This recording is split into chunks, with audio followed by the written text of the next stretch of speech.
যাদবপুর কাণ্ডে রাজ্যের শিক্ষামন্ত্রী ব্রাত্য বসু ও তৃণমূল নেতা ওম প্রকাশ মিশ্রের গ্রেপ্তারির দাবি তুলেছেন শুভেন্দু অধিকারী।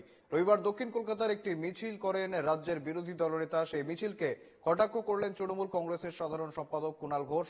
তাঁর দাবি, নন্দীগ্রাম থেকে লোক এনে কলকাতায় মিছিল করা হচ্ছে। শুভেন্দুর পাশে দলের কেউ নেই, সেজন্য নিজেই নন্দীগ্রাম থেকে লোক এনেছেন।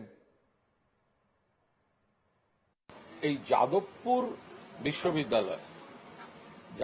বিশ্ববিদ্যালয়ে একদিকে যেমন বাম অতিবামরা একটা কুৎসা, হিংসা, অ্যানার্কি এই রাজনীতি করছে, পাশাপাশি বিজেপিও একটা তাদের মতো করে একটা অন্য রাজনীতি করছে।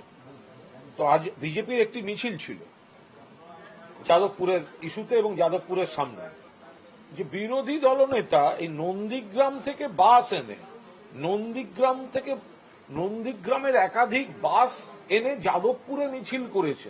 ভালো খাওয়াবো, কলকাতা ঘোরাবো এই বলে যাদবপুরে নিয়ে এসে রাস্তায় হাঁটানো হয়েছে।